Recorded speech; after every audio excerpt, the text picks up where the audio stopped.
Ron, how have you seen your defense kind of respond to last week's performance this week? Very well. I thought they came out and practiced very well today.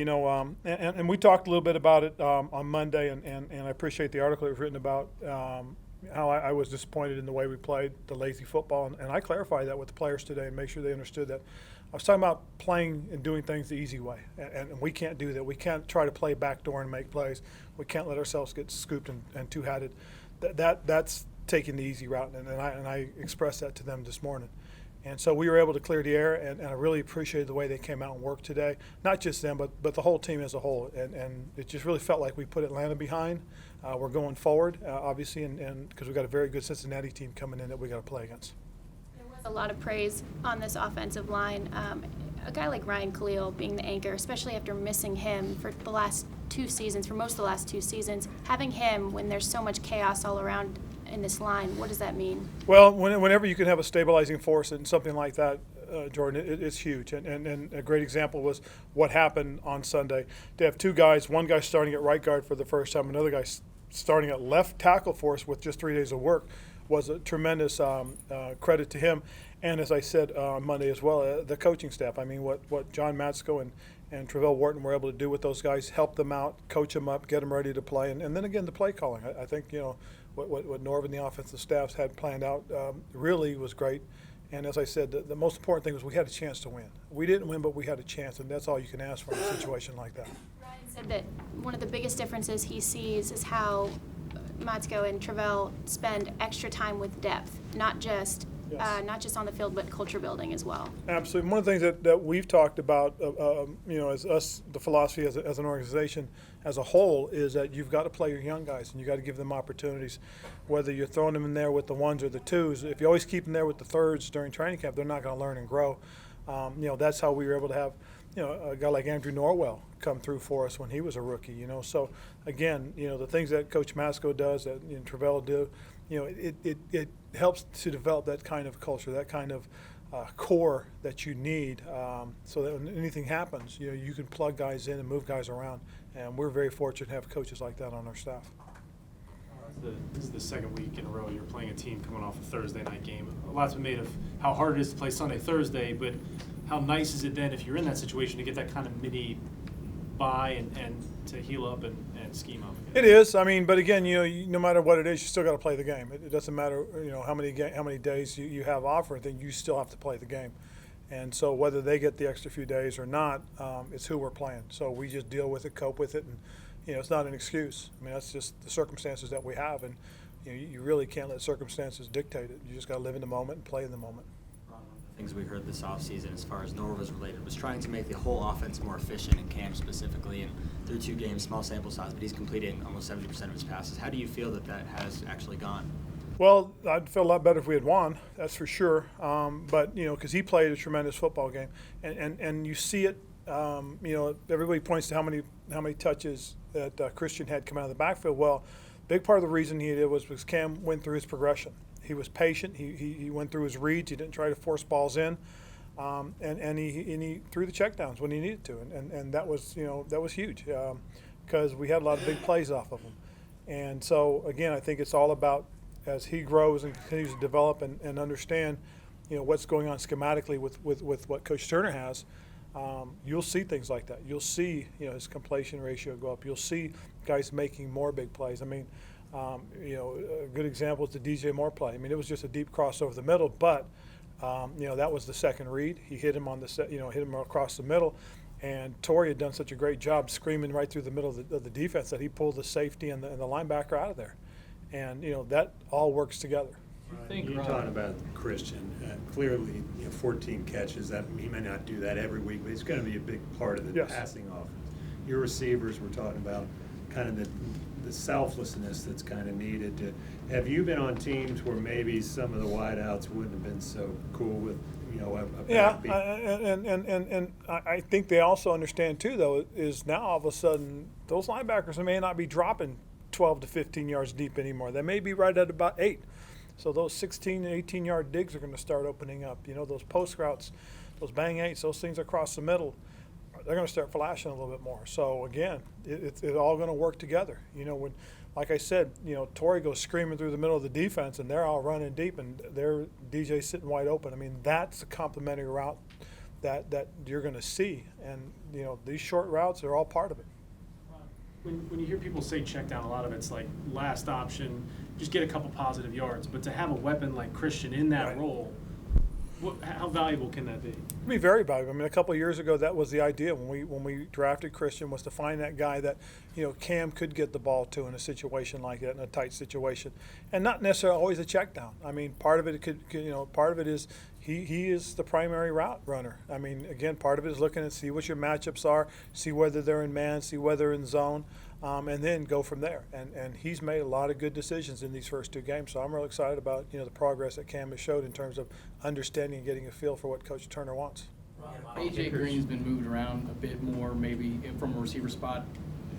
For defensively, what types of matchups can that create because they're moving around maybe more than they have in the Well, I think the reason they are moving around is trying to create opportunities for him. You've just got to have a package that can counter it. I mean, if you're going to, but the thing you got to be careful too is you can't get stuck on one guy. We had a little bit of that on Sunday, against Atlanta. But when you really try and get a feel for where he is, what they like to do with him from certain areas, and then try to create the best possible matchup you can have. That's how you try to counter it. And then that's also what you do schematically. I mean, part of it is, where's your help, understanding the leverage point of your help. I got inside help, I got outside help, I got underneath help, or I got somebody over the top. I mean, all those things are things that we think about going into game planning with these guys and thinking about a guy like AJ. It seems like, just talking to some of the guys in the secondary today, it seems like everybody does want a piece of him, a piece of like the challenge that he does bring. That must be somewhat refreshing to hear as a head coach with the secondary being so new. Well, nice thing is we got a bunch of young guys that don't know any better. That's the first part, and they're all competitive as heck. They really are, and I'll tell you right now, JB has done a tremendous job. I mean, since his rookie year, we've put him in some tight positions, and he doesn't back down one iota. He didn't back down last week against probably one of the premier receivers in this league, and he's got another one this week that he'll get opportunities to line up against. If D-Jack's back there tomorrow, hopefully, he'll get an opportunity. Corn will get an opportunity. Captain will get an opportunity. I mean, we're looking at what we want to do and how we want to do it. A lot of it's going to be reacting to where they line him up, and so we'll see how it goes. What would you say has allowed Cam to be able to go through his progressions as well as he has? Is it patience or trust with the guys around him, or? It's a little bit of everything. When you run the ball effectively, the play action, it really helps, and we got a dose of that on Sunday ourselves. But when you do trust the protection, when you do believe in not just the players, but the scheme. I mean, part of it is scheme, and Coach Matsko and Coach Haynard, and Coach Pete do such a great job with our scheme in terms of protections that there is a little bit of trust that's involved in it, and that's a big part of it. And then who you're throwing the ball to. The guys are running their routes hard. They're getting to where they need to be quickly, and they're presenting good targets for the quarterback. Then you're going to have success, and you're going to be able to protect your quarterback, and he's going to be able to get through his progressions, and not just always have to try and force the ball to your first or second guy or take off running. But you can get all the way to your third and fourth options. That's pretty doggone good. A lot of kickers made headlines for the wrong reason last week, and I just wonder how nice is it to have a guy who's as reliable as Graham has been for you over the last couple of years. I'm very excited about that. Trust me, I really am. I got a chance to see. I guess there was like 16 that were missed or some crazy number, and it's, believe me, it's refreshing for us to have a guy that has been so reliable for us over the years, and not just our kicker, but our long snapper, our holder, our punter. I mean, those guys have been tremendous. And you guys know I'm making a concerted effort to make sure everybody understands that we do appreciate the effort that we're getting from our special teams. 19, by the way. 19? Yeah. How for a coach, though? I mean, you see some coaches just react strongly right away. Kicker's gone the next day. Sometimes they'll give another week or so. What is your mentality with that? Well, we haven't gotten rid of guys right away. We've always kind of waited and tried to work things out. I get this from having been around Mike Dick and just watching the way he handled Kevin Butler for all those years. It was always one of those things that at some point you're going to need him, and you've got to understand that. And Graham's been a guy that's made a lot more than he's missed, and he's made a lot of big ones for us. So, and it's funny. I always go back to the 2015 season when we at home we played Indianapolis. We had to make one to tie, then we had to make one to tie again, and then we had to make one to win. That was pretty doggone good. A lot of people screaming for his head after that Denver game. I mean, It's ball, though. It's going to happen. And so the thing we all got to understand. And, you know, he's going to win a lot more, I think. And that's what I really appreciate about him. We saw Greg out there today working some on the side. Where things stand with him? Well, you know, that's all part of the rehab program. I mean, I'm not quite sure what it means or where he's headed. You know, we've got a number of guys right now that are going through their process, doing the things that they're supposed to be doing. You know, and again, we'll get a good little update tomorrow on how everybody feels. I mean, we've had a number of guys go through some workout stuff, and we'll see where that puts everybody tomorrow morning. I know you said you're not going to go back and forth with us on this, and I completely understand, but are you able to provide any sort of update on Curtis and in what capacity he's been able to be in the building?